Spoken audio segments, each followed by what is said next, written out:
Boa noite, pessoal. Tudo bem? Hoje nós vamos conversar com a Sullivan. Vamos estar falando sobre a avicultura, sobre as tendências da avicultura. Vai ser uma grande alegria poder compartilhar com vocês um pouco do cenário das tendências da avicultura sobre as informações da BPA, Associação Brasileira de Proteína Animal. Então, eles nos deram o prazer e a honra de estar aqui conversando com a gente diretamente aqui para São José do Vale do Rio Preto. São José, para quem está chegando agora, é a cidade maior produtora de frangos, com a maior produção de frangos do estado do Rio de Janeiro. Nossa média de alojamento é de 800 mil aves. Ótimo, assim. Vocês me ouvem bem?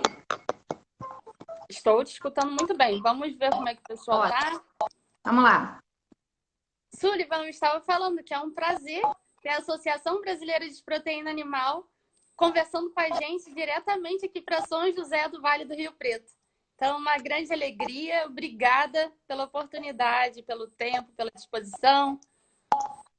Prazer nosso, viu, Juliana? Ainda mais falar com alguém que está representando uma região que foi berço histórico também da avicultura. Eu acho que para a gente é voltar um pouquinho, né, na história e fazer essa aproximação, que eu acho muito legal. Muito obrigada, viu?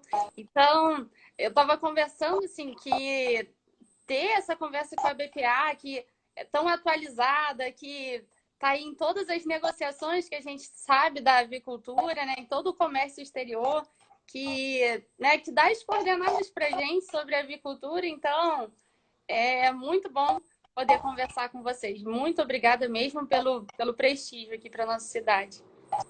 Agradeço a oportunidade, tá? É sempre bacana a gente fazer essas trocas, que a gente sempre, quando fala, a gente já também ouve e aprende, né? É um prazer, tá? Em nome da equipe da BPA, eu agradeço a oportunidade. Sullivan, e a gente está passando, né, por toda essa mudança, né, de hábitos, e a gente sofre os impactos disso, mas um lado positivo é que está nos aproximando de pessoas que estavam às vezes muito distantes. Então a internet está aí para estar fazendo essas relações ficarem mais próximas. E nesse contexto, a gente ter essa oportunidade dessa troca aqui vai ser muito legal para a gente saber de verdade o que a BPA está pensando nesse momento, como que está vendo o mercado, a avicultura. Então, qual é o posicionamento de vocês? Como que estão as coisas para a avicultura nesse período de pandemia? É verdade, olha, a gente, como entidade, vê sempre como uma oportunidade de unir esse setor, né? Que esse é um dos grandes papéis da entidade, fazer um trabalho conjunto, né? Propiciar essa harmonização para que a gente possa caminhar de maneira junta. E esse momento é um momento que a gente tem também buscado fazer esse alinhamento, mostrando a importância de caminhar juntos, né? Em tudo que a gente faz para que a gente consiga ter mais força ainda, mais representatividade, né, como o Brasil sempre teve. E isso é um grande diferencial que, em especial, a gente tem nas áreas técnicas das empresas. Esse fator assim de contribuição é muito bacana de ver como que as empresas se ajudam, como que é uma colaboração mútua. É muito bacana e, de fato, a internet está ajudando muito nesse sentido, né, de participação, de todos poderem estar interagindo de uma maneira mais rápida, né? Legal. E Sullivan, você pode falar um pouquinho de você? Você hoje é diretora técnica da BPA. Então, que legal e muito bom, porque é mais uma mulher no agronegócio. Então, parabéns, porque eu sei que não é fácil, imagino o quanto é árduo o seu trabalho. Então, você contar um pouco para a gente da sua experiência, da sua trajetória e seu trabalho hoje na BPA. Ah, eu realmente comecei de uma forma que eu não imaginava, né? A avicultura sempre foi uma coisa que me interessou, porque a avicultura é esse turbilhão de emoções, né? Então foi o primeiro ponto, e a gente sempre brinca, né? Muito cuidado com o que você pede a Deus. Eu falei, putz, eu quero viver esse desafio, né? Que a avicultura ela é muito dinâmica. Todas as atividades de produção animal são, mas a avicultura ela tem um quê especial, né, que torna uma dinamicidade bem maior, e foi justamente isso que eu falei, eu quero estar no olho do furacão, e de fato A gente está no olho do furacão, eventualmente, né? Essa montanha russa, mas realmente é muito desafiador, nos mantém vivos, né? Não posso dizer que não seja um desafio que eventualmente nos cansa, especialmente no momento como esse que a gente tem jornadas triplas, né? Mas aos poucos a gente vai ganhando experiência, vai aprendendo, vai ajustando e as coisas vão chegando num ritmo mais sustentável, né? Mas falando um pouquinho só, né, eu sou a primeira diretora na entidade, historicamente nunca teve uma mulher à frente de cargo de direção, então isso é uma vitória que eu considero para nós, né, mulheres, um espaço, mas eu vejo também que no nosso setor já tem bastante mulher em cargos de liderança ou bastante mulheres atuando, isso também é algo muito bacana que a avicultura propicia, né? E então eu comecei, né, eu sou zootecnista de formação e trabalhei na parte acadêmica por um bom tempo e justamente foi quando eu entrei numa granja e eu comecei a observar toda essa dinamicidade, foi quando eu me apaixonei pela avicultura, fiz mestrado voltado para a parte de bioclimatologia na Universidade Federal Rural, onde eu me formei, depois fiz doutorado na Exalc, USP, trabalhando também na área de bioclimatologia, em física do ambiente agrícola, na agronomia, né? Trabalhando com já a avicultura também, com bem-estar animal. Então, comecei assim minha carreira já em estágios e com a parte acadêmica, e depois eu fui para a entidade onde eu fiquei 7 anos trabalhando como coordenadora, trabalhando na área técnica. Na verdade, ainda era a ABEF, Associação Brasileira de Exportadores, depois se tornou UBA-BEF, quando se fundiu com a União Brasileira de Avicultura. E depois eu tive uma passagem por uma empresa, né, que me agregou bastante conhecimento e deu assim uma visão que eu gostaria antes já de ter tido com o setor privado, de experiência de empresa mesmo. E depois eu voltei, depois de 4 anos, eu voltei para a BPA, me sentindo um pouco mais preparada para esse desafio que é estar à frente, né, dos temas técnicos que são imensos, mas eu sempre digo que é possível isso porque a gente sempre está cercado de pessoas que conhecem, de pessoas que nos dão esse suporte e a gente, mas assim, eu sempre falo muito, é muito importante ter o conhecimento, mas é muito importante também respeitar quem tem conhecimento e se cercar de pessoas assim. É assim que eu procuro fazer a gestão e também, logicamente, com todos os técnicos das empresas associadas, que a gente forma um grande grupo, né? Que legal, que bom, viu? Parabéns. É uma trajetória muito bonita. Então, e a cadeia da avicultura, né? Toda semana eu tô tentando juntar, eu tento juntar os melhores amigos e os melhores profissionais que são da área, porque a avicultura merece. E trazer as informações para o interior, sabe? Eu sou veterinária de formação e também sempre trabalhei profissionalmente com a avicultura também, aqui em São José, no Espírito Santo, no Paraná. Tive uma oportunidade também durante um tempo no Rio Grande do Sul. Então a gente vê o quanto que a avicultura move uma cadeia gigante e são pessoas do bem, né? São pessoas que são muito guerreiras porque quem não leva a sério não consegue se manter no mercado, né? Então eu busco também trazer aqui para o interior, hoje pela Secretaria de Agricultura, trazer as informações de qualidade e as que estão mais atualizadas aqui para o interior. Porque, como você disse, São José foi o berço da avicultura, né? Já foi o maior polo, foi o polo sul-americano de maior produção de ovos comerciais. Então, a gente representou, assim, a América Latina, né? Então, isso aí na década de 50, 60 foi o boom da avicultura aqui em São José. E depois foi evoluindo para a avicultura de corte. E hoje, o estado, a cidade representa no estado o maior local de produção de frangos de corte. Então, é o que move a cidade, é a principal força da economia. E eu acredito que merece muita atenção, merece o carinho, merece o olhar. Eu falei, bom, com as lives, e fazendo esse contato, eu falei que bom, as pessoas vão começar a lembrar um pouco mais de São José, de toda a força que já teve, está renascendo agora. E os produtores, os empresários estão nessa linha e estão muito dedicados em fazer a avicultura crescer daqui para frente.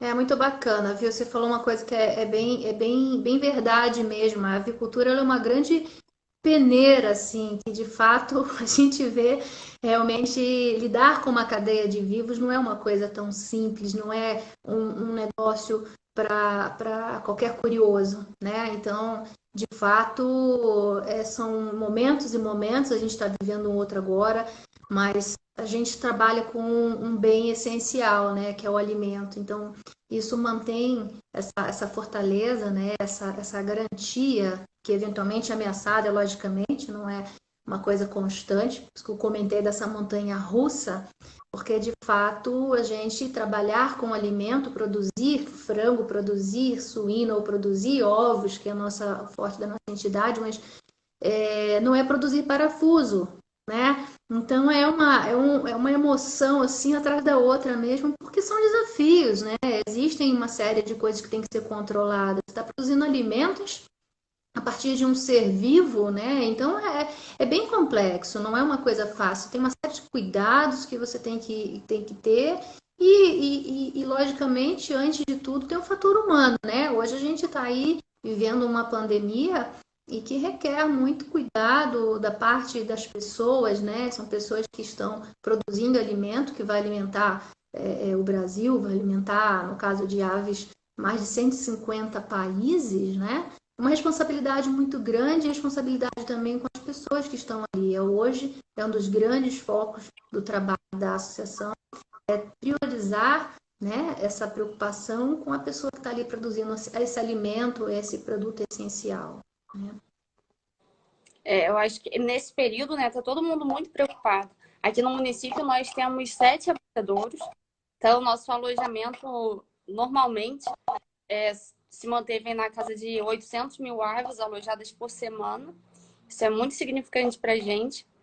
Os abatedouros têm aí, os 7 abatedouros são em média 2 mil empregos que geram para uma cidade de 22 mil habitantes, então isso é extremamente representativo, né? Considerando cada funcionário, quanto que ele não carrega, né? Um por família.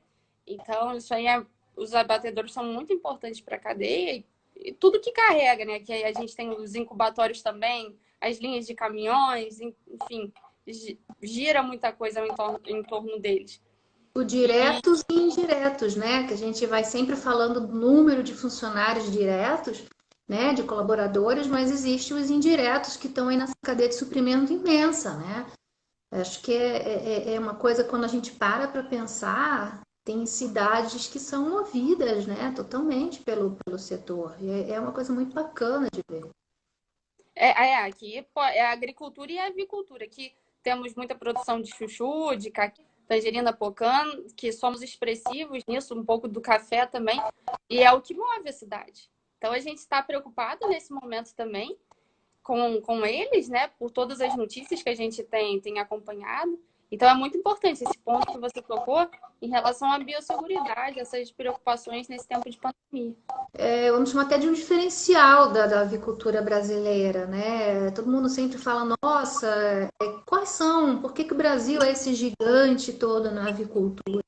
E não é à toa, né? Existe, logicamente, uma série de fatores que nos favorecem, naturais, que é a nossa condição assim, de grãos, ter uma boa produção de grãos, ter o sistema de integração bem implementado, favorece, né, essa aproximação, essa produção com o pequeno produtor, ter um Ministério da Agricultura forte e respeitado internacionalmente, que isso é uma coisa muito importante da gente lembrar. E no momento atual, o Ministério da Agricultura está mostrando para que ele veio, vamos dizer assim, tem trabalhado de uma forma assim linda de ver, sabe? Eu sempre fui uma pessoa que tive muito orgulho. A gente tem a tendência às vezes de reclamar do governo em geral. Logicamente, ninguém é 100% perfeito em tudo, mas eu vou falar, o Ministério da Agricultura, a gente tirar o chapéu mesmo, porque é um trabalho que está assim mostrando um valor, como sempre teve, que nos ajuda a colocar numa posição privilegiada, e hoje está defendendo aquela parte que diz respeito ao abastecimento. É muito bacana de ver. E é uma das coisas que nos favorecem, além do status sanitário, e esse status sanitário, é lógico que ele é mantido pelos procedimentos de biosseguridade que a gente tem, que são de fato diferenciados.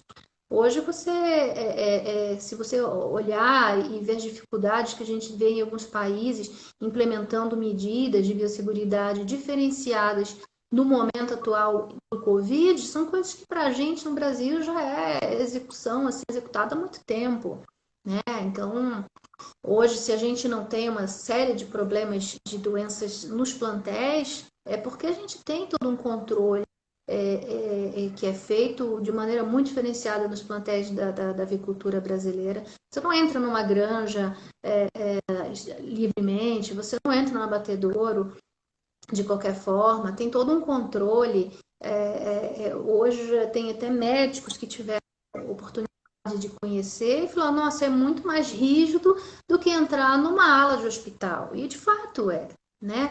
Então, há uma coisa assim que nos ajuda bastante a manter esse status. Logicamente que hoje, com relação à pandemia, a gente tem visto uma série de problemas envolvendo os abatedouros, mas há que se considerar que não é necessariamente no ambiente de abatedouro que o problema do Covid está acontecendo. As pessoas transitam, elas não ficam 100% do tempo lá.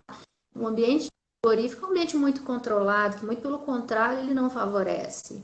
Isso é coisa que as organizações internacionais têm dito isso. É um ambiente preparado justamente para ter um melhor nível de sanidade pelo alimento e para as pessoas, porque uma coisa não pode, né, viver separada da outra. E, de fato, a avicultura brasileira, ela desponta como uma avicultura forte, porque, historicamente, aí agora falando de saúde animal, né, a gente sempre teve um status sanitário diferenciado. Um dos poucos países produtores que nunca registrou nenhum caso de influenza aviária, né? Isso tudo porque a gente tem aí os nossos concorrentes acham que a gente está escondendo informações, seria impossível, né? E aqueles que, Deus é brasileiro, eu acho às vezes, né? Mas não é só isso, é muito trabalho, né? Muito trabalho, verdade. E a gente vê isso aqui, mesmo sendo uma cidade pequena, os nossos abatedouros aqui, eles têm inspeção estadual. E a gente vê o trabalho como é árduo, sabe? O quanto... E a notícia corre, né? Então, a gente conhece e as pessoas falam do frango de São José. Nosso frango, ele é especial, ele é para padaria, para assadeira, é um frango menor. Então, isso deixa mais difícil ainda a produção. Porque você tem... Normalmente, você já não pode errar.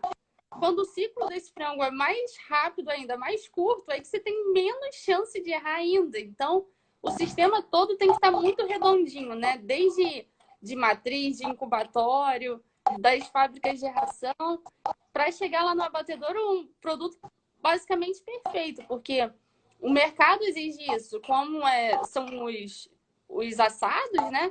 Ele tem que ter um padrão muito certinho. E é muito difícil fazer esse padrão num animal vivo, né?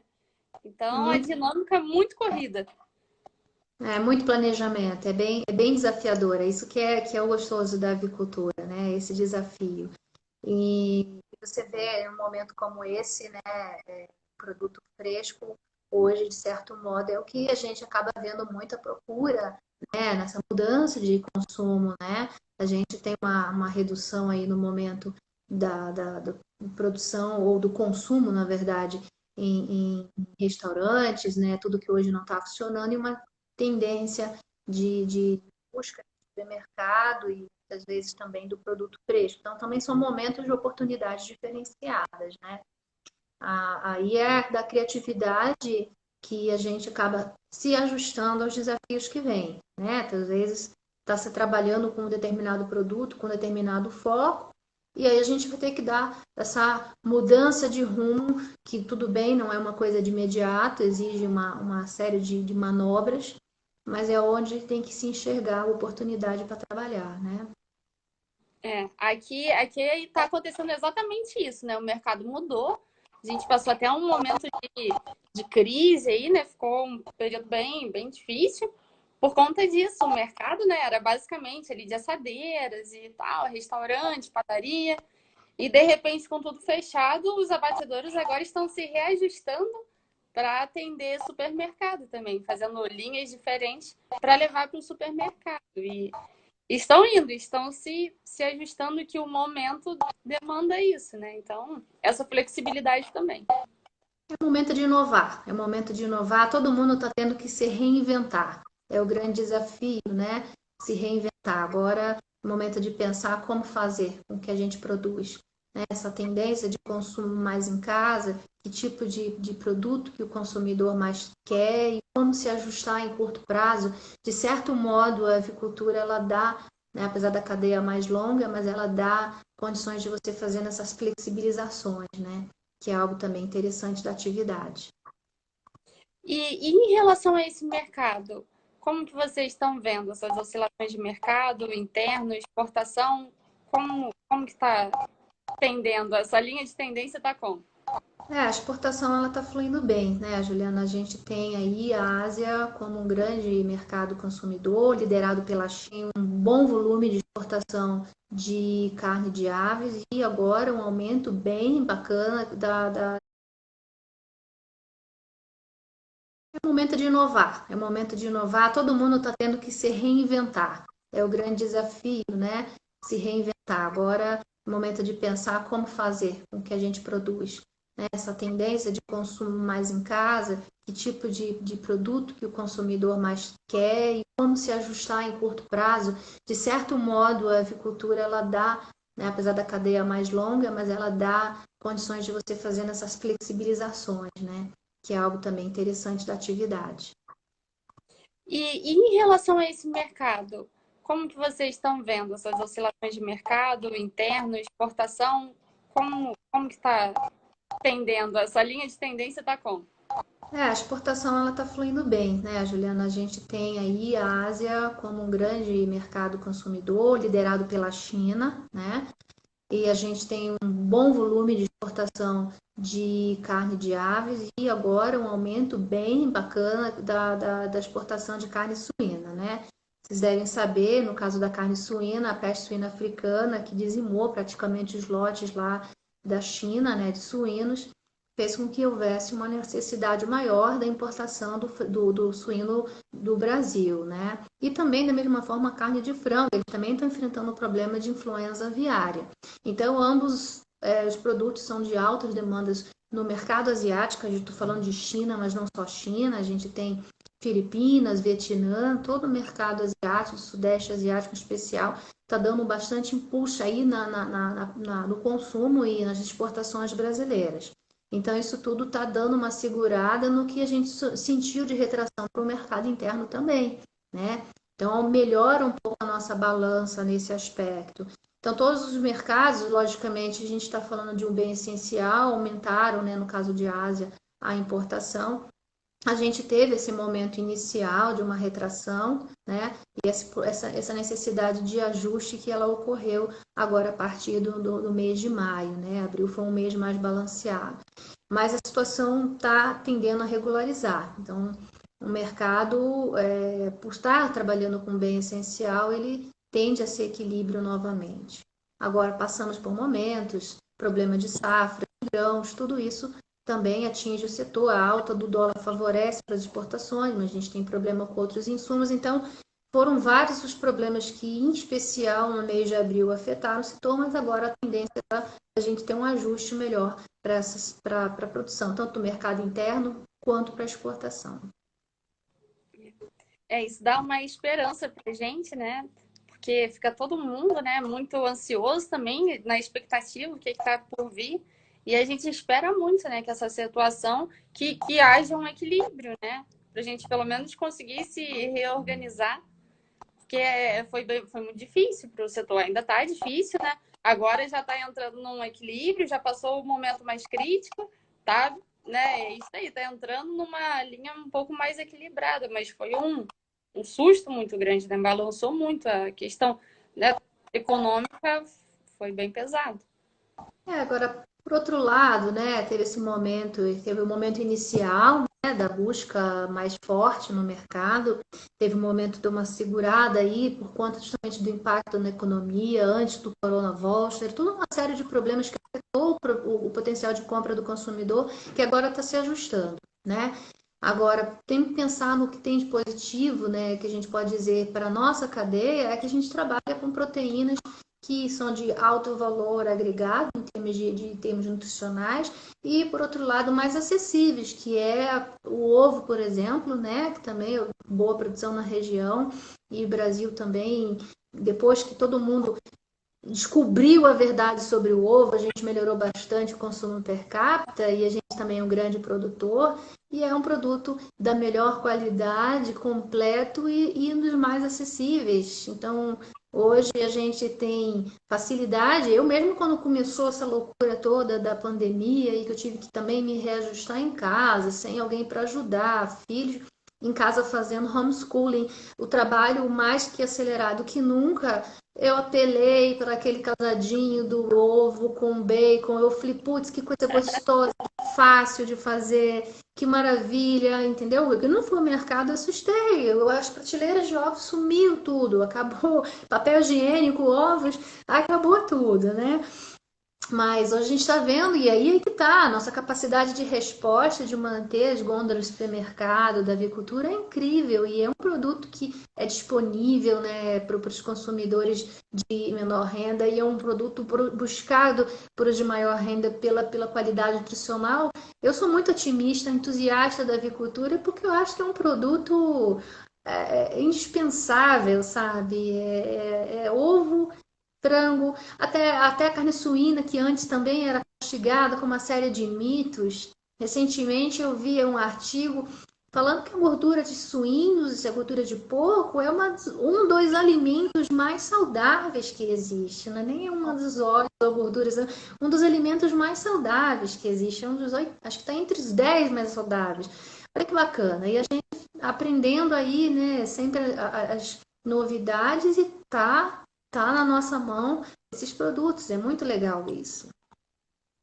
Que legal, não sabia que estava desse jeito. Que bom, vou voltar a comer a banha do porco, né? A gordura do Eu porco. uso bastante, eu uso Muito bastante. bom.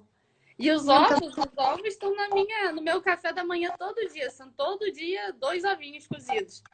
É Todo dia. prático, prático isso. Tem uns livros de receita, é super prático, você faz muito fácil. Você pode comer no café da manhã, no almoço, no lanche, ou seja, não tem restrição, usa em diversas receitas. Eu que adoro cozinhar, né? Eu já começar a trocar receita com você aqui, mas enfim, eu sou super entusiasta porque ambos são muito práticos, ambos são saudáveis, são acessíveis. Então, eu sei que a gente sofre muito por causa da nossa cadeia, como a gente estava falando, a gente não está produzindo parafuso, essa necessidade de ajuste não é imediata, ela requer um tempo, ela requer uma alteração de planejamento que não é fácil, não é simples, mas ela é possível, ela é ajustável, todo mundo passa, tem tempo para tudo na vida, né?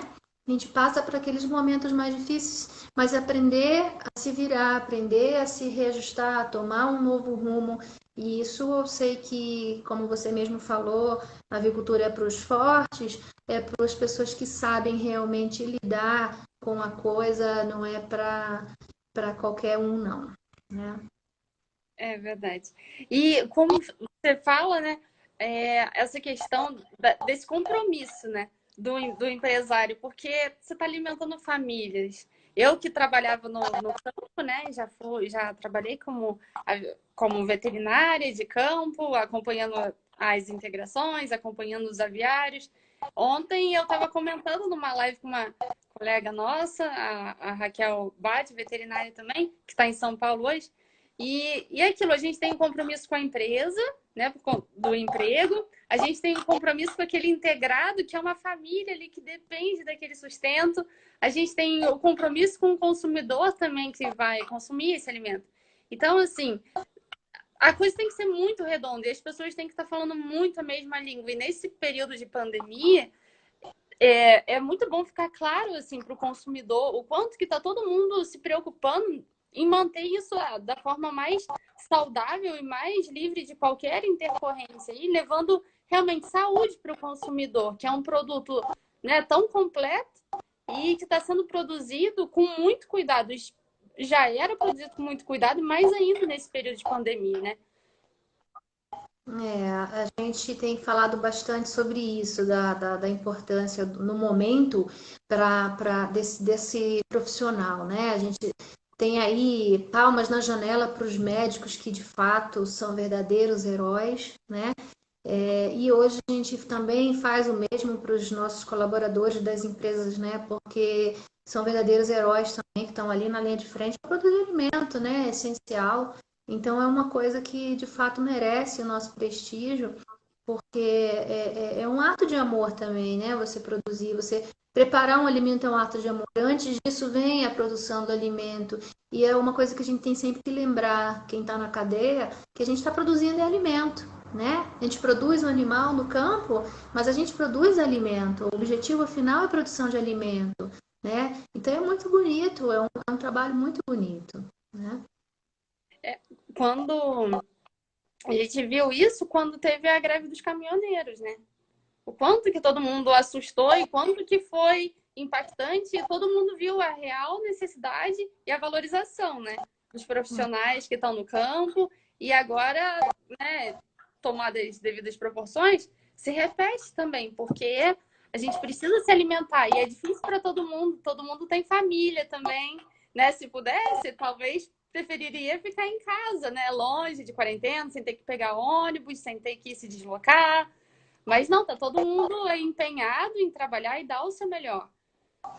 É interessante, né? Quando a gente para para pensar nisso, que aqui no caso o produto brasileiro, vamos falar aqui de avicultura, né?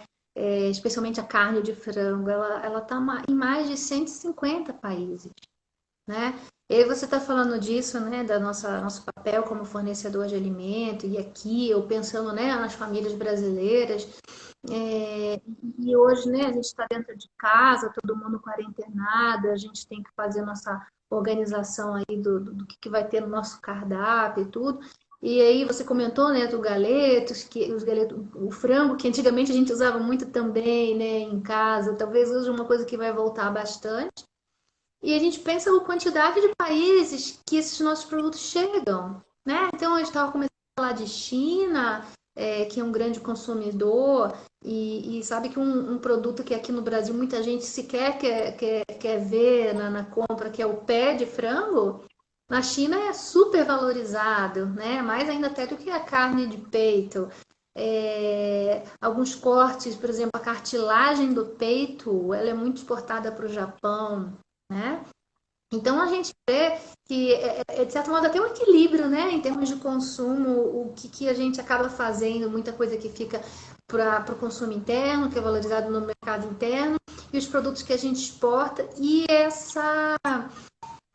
vamos dizer assim, essa flexibilidade que o Brasil tem, né? A gente está falando de mercado, a maioria dos produtores, vamos colocar aí Estados Unidos e alguns países da Europa, trabalha com o mercado de sobras. As exportações é um mercado de sobras, ou seja, o país produz, retém para si os cortes de interesse, a maioria das vezes o peito de frango, né? E vende as sobras. As sobras que a gente está falando são os cortes, né? Que eles não utilizam.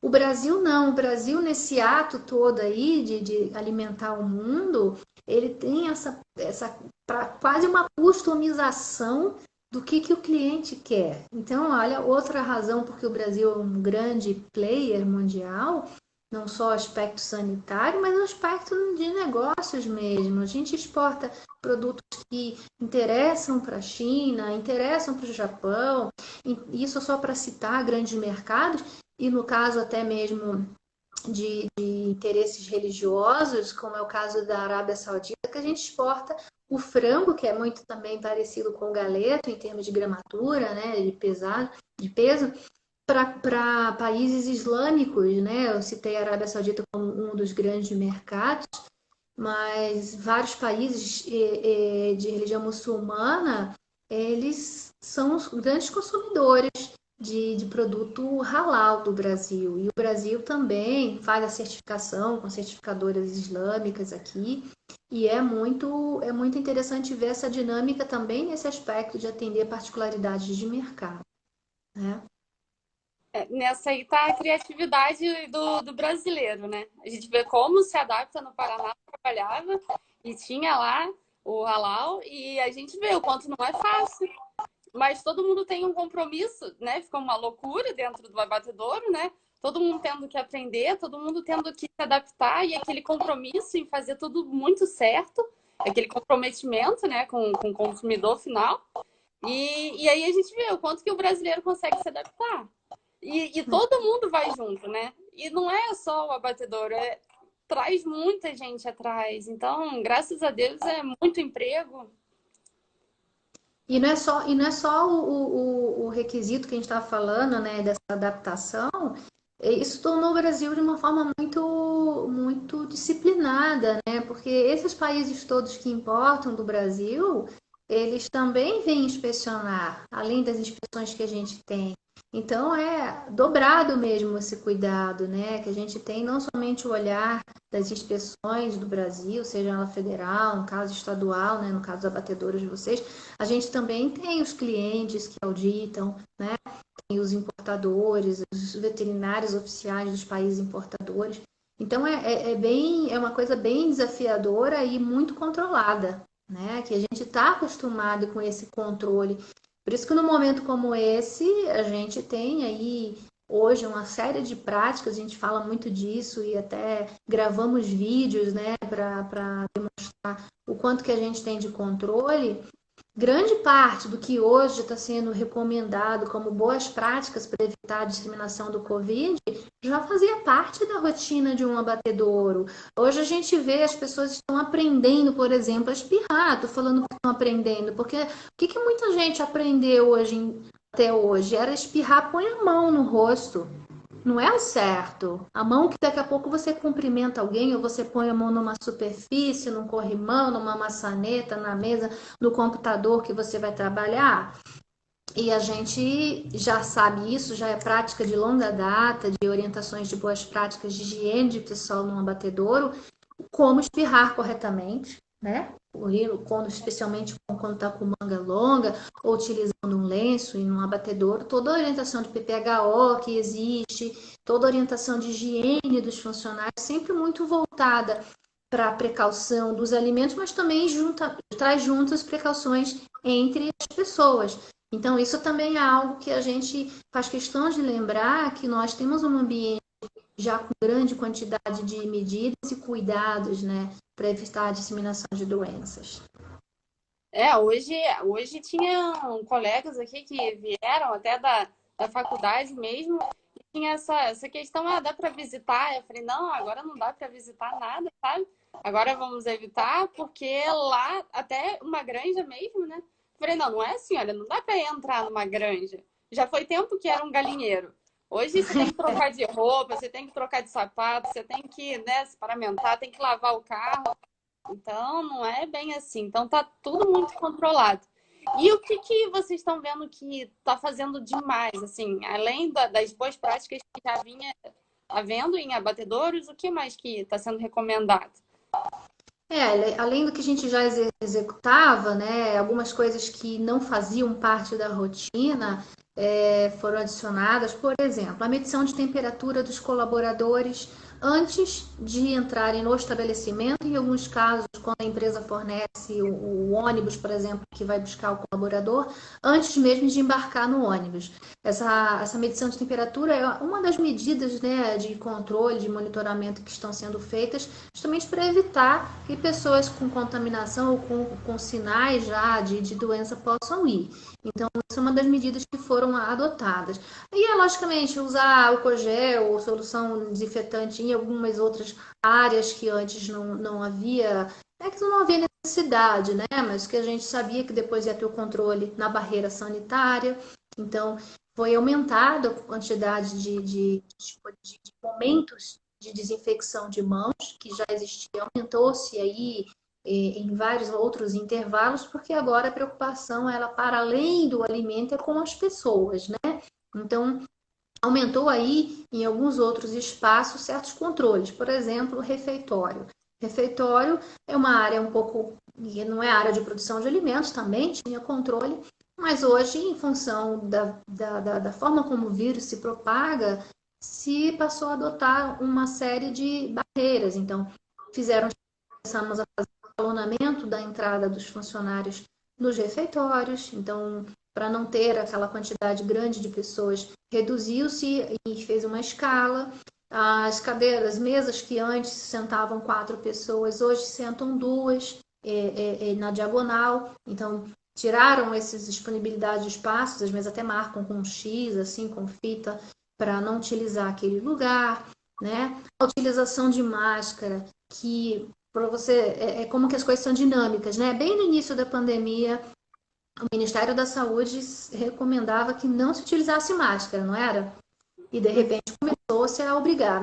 No setor de alimentos, a utilização de máscara não é necessária para todo colaborador e para todas as áreas, né? Algumas áreas de produtos mais pronto do consumo, mais acabado, sim, mas e algumas áreas que tinham partículas, por exemplo, em suspensão, como poderia ser na pendura, foi o lugar que é utilizado EPI, né? Porque são lugares que as pessoas poderiam estar mais expostas a qualquer outro problema. Mas, no caso agora com o Covid, a utilização de máscara por todos os funcionários o tempo inteiro, exceto na hora de comer, foi uma das medidas que foram adotadas, né, como enfrentamento para o Covid.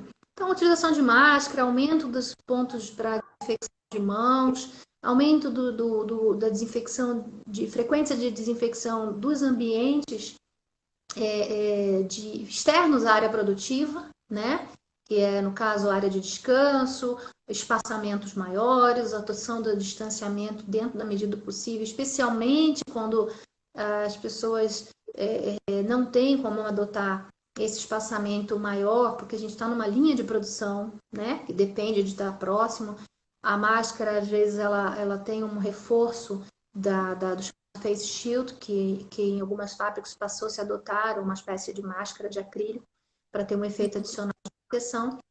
Então, são uma série de medidas. Ali, quem tiver interesse, no site da BPA, na área técnica, nós disponibilizamos os protocolos que fizemos para orientações gerais, orientações para frigoríficos, orientações para produtores integrados em granjas, durante o transporte.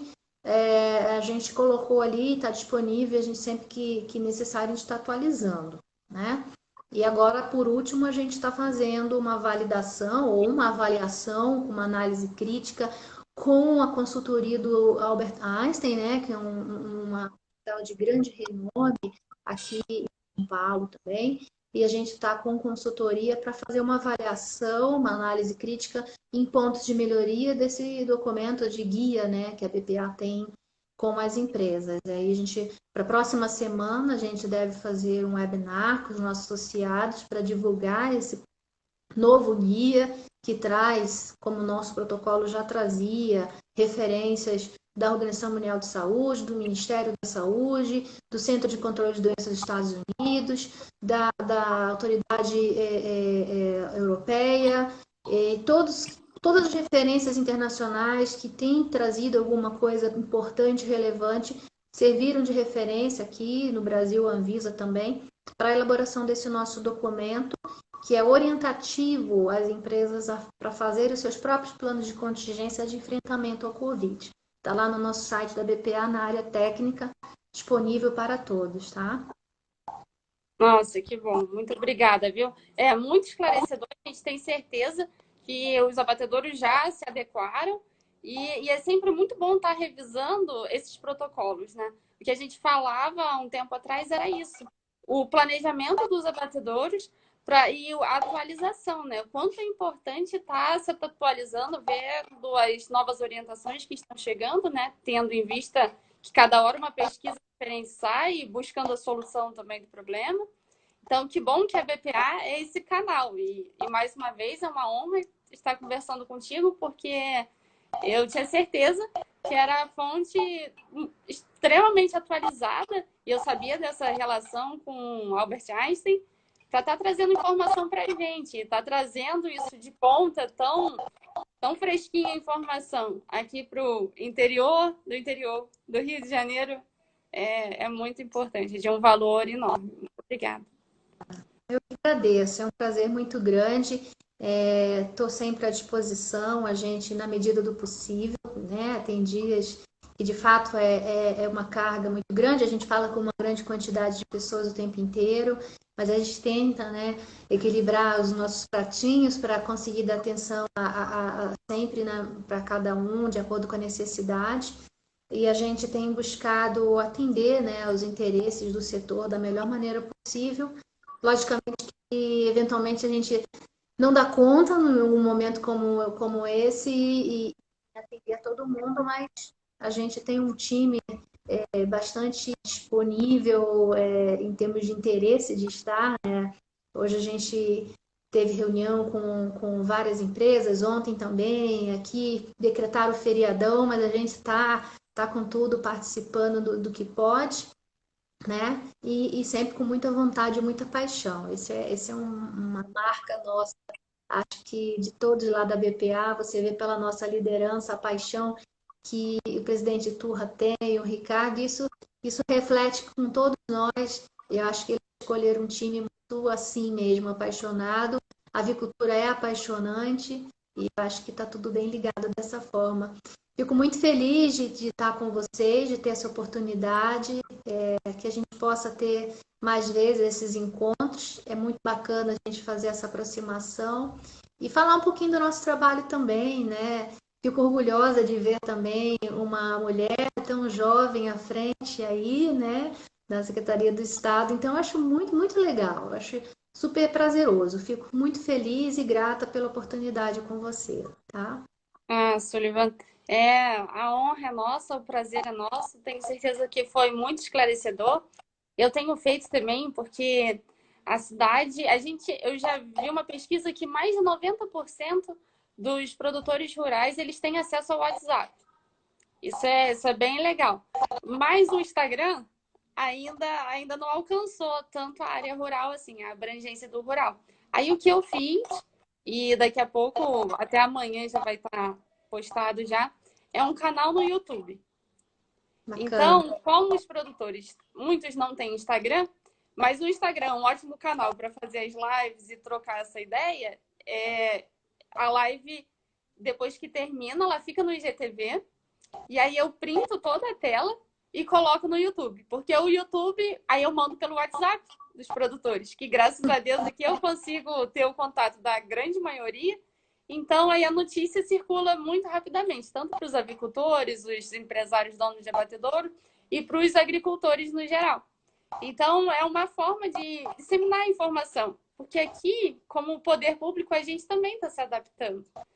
E não é fácil, porque a prefeitura continua funcionando, a Secretaria de Agricultura também, mas os nossos encontros, que era onde eu conseguia reunir eles, para trazer alguém de fora, para estar conversando, isso já não é mais possível. Então, eu achei o Instagram um canal e o YouTube para me ajudar a divulgar. Mas você tá vendo a criatividade do brasileiro? Olha como você fez uma série de manobras para conseguir alcançar o público. Poderia muito bem se acomodar, não tem, não faço, não é fácil. E você tá aí, ó, fazendo um trabalho bonito de ver, inspirador e se virando para colocar as coisas. Agora eu vou fazer uma pergunta. Você perguntou para mim a respeito da minha história de trabalho, né, profissional. E eu tô curiosa para saber da sua. O que te levou até aí? Como é que foi? Você conta pra gente também? Eu conto. Bom, nesse contexto, antes de contar, eu acho que é muito legal deixar claro o quanto que a BPA foi aberta. Porque a minha conversa com a Sullivan foi, poxa, que é Sula, né, de coração, aí todo mundo conhece como Sula, e logo me passaram o seu contato para você, foi muito prontamente, assim. Eu fiquei até surpresa. Porque eu falei, jura que eu vou conversar com a BPA? É mesmo, é verdade. E não, falar com a Sula. E não deu nem tempo da gente trocar essa ideia, não tem nada esquematizado antes. É isso, muito natural, né? Então. Assessoria de comunicação Eu vou te falar, hein? A gente paga pau para nossa assessoria de comunicação. Marcelão é o cara. Vou quase botar um quadro aqui no lugar desse e botar uma foto do Marcelo, porque ele é um espetáculo, né? Então ele ajuda, ele que faz essas approaches. É logicamente que a agenda da gente é meio louca, mas deu certo. As coisas têm, quando tem que ser, dão, né? Então é por aí. Mas fala de você E então. aí, então, eu me apresentei para ele, eu falei, olha só, eu sou veterinária e eu sou aqui de São José do Vale do Rio Preto mesmo. A cidade tem aproximadamente 22 mil habitantes. É uma cidade bem pequena, então agrícola e avícola é o que toca a cidade. E eu estudei em Teresópolis, fiz veterinária. Lá da metade da faculdade para frente, na metade da faculdade eu tive a disciplina que é com agrônomo, foi o planejamento da empresa rural, com o José Luiz, e foi apaixonante a disciplina.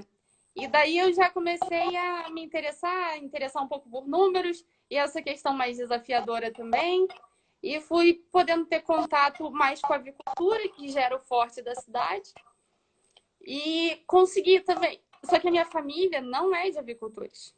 O meu pai é marceneiro. Não tem ninguém veterinário na família, nem avicultor. Totalmente fora do meu contexto de realidade. E, graças a Deus, tive bons amigos que me colocaram em contato com as empresas. Então, tive a oportunidade de estagiar com a maioria dos empresários aqui da cidade. E isso foi muito... Foi uma grande honra que eu tive, assim, me deu muito subsídio para eu conseguir dar os meus próximos passos. Só que aí chegou, e aí mais uma vez o carinho pela BPA. Quando eu estava no último ano da faculdade, eu tive a oportunidade de ir para o Rio Grande do Sul e lá eu conheci o Turra. E era até o meu aniversário, assim, eu ganhei o congresso e aí eu pude ver a agricultura em outro estado, o Rio Grande do Sul e tal. Então, estava toda animada com aquilo. E lá eu conheci o gerente de uma grande empresa e eu tive a oportunidade de depois voltar. Isso era fim do ano. E lá no congresso eu conheci eles e no início de 2015 eu tive a oportunidade de estagiar na JBS. E eu fiquei 5 meses na JBS, no Rio Grande do Sul. E aí foi muito legal. Eu voltei para formar e aí nessa que eu formei, me convidaram, só que no dia da formatura, me convidaram para trabalhar no Espírito Santo. E aí eu fui para o Espírito Santo. Fiquei lá como veterinária de campo, fazendo a visita nos aviários. E aí que eu comecei a aprender um pouco da matemática, das contas, de entender fábrica de ração. Cultura é matemática. Aí foi a prática mesmo. Então, eu sou super grata a eles, a Uniaves, no Espírito Santo. E aí, depois, me convidaram para o Paraná. Eu fiquei 1 ano no Paraná, lá em Cidade Gaúcha, com a Somave. E foi muito bacana também, outro sistema, né? E, enfim, a exportação também muito forte, muito próxima de um mercado muito grande. E depois, o prefeito me convidou. Me deu a honra de me convidar para ser secretária de Agricultura aqui em São José. Aí eu retornei e assumi a secretaria em 2018. Que estou bacana. aqui. Só que nessa, eu entendi que o mercado ele exige muito de gestão também. Eu já via isso lá. E para conseguir trabalhar mais aqui na secretaria, eu tinha que ter uma base melhor de gestão. E aí eu fiz o meu MBA em Gestão de Processos, que eu terminei no ano passado, e emendei com a pós-graduação em Lean, que eu estou fazendo ainda em Lean Manufacturing, que é o sistema de gestão da Toyota, que tem tudo a ver com a avicultura. Total. Porque aquilo é a gestão enxuta, é sem desperdício, sem erro, fazer certo da primeira vez. E a gente está nesse meio e vamos ver para que lado que as coisas vão, mas a avicultura continuou em mim, né? Bacana. Não, muito legal. Uma história muito bacana também. E pelo menos você Você engatou numa coisa realmente, você foi certeira, né? Numa atividade que realmente é muito prazerosa. É, eu não sei quanto tempo mais a gente tem, porque eu sei que tem um limite. Não sei como é que a Temos gente 5 minutos. tem 5 minutos, então acho que vou deixar você aí para os finalmente, para o desfecho aí da nossa conversa, né? Olha, é muito gratificante ter essa oportunidade, então parabenizo o Marcelo e agradeço ele, porque a gente sabe do tamanho da BPA, a gente sabe dos compromissos, a, e toda a relação internacional com os mercados internacionais, eu imagino o boom de conversas que vocês devem estar vivendo, de contatos, de ligações e, enfim, as relações devem estar muito fortes agora e eu sei o quanto vocês estão trabalhando. E ele ter prontamente se disposto a marcar essa conversa, não tem preço. Então, obrigada e parabéns pelo trabalho que vocês vêm fazendo. Sim, é uma honra para o setor e eu falo em nome dos avicultores, dos abatedores frigoríficos, que a gente sabe o quanto vocês estão defendendo o setor, defendendo a classe. Então, eu agradeço muito e parabenizo vocês. Eu que agradeço, é uma honra para a gente. Vocês são o berço aí dessa história linda que é a avicultura. Parabéns, parabéns pelo trabalho à frente da secretaria, tá? Estou à disposição. A gente pode estar também toda a equipe, se for necessário, a gente volta a conversar, tá bom? Um grande Obrigada, abraço. Sula. Um beijo, fica com Beijo pra Deus. Tá? Sucesso para vocês. A gente está junto aí nessa jornada. É isso aí. Tudo de bom, tá? Obrigada. Obrigada. Tchau.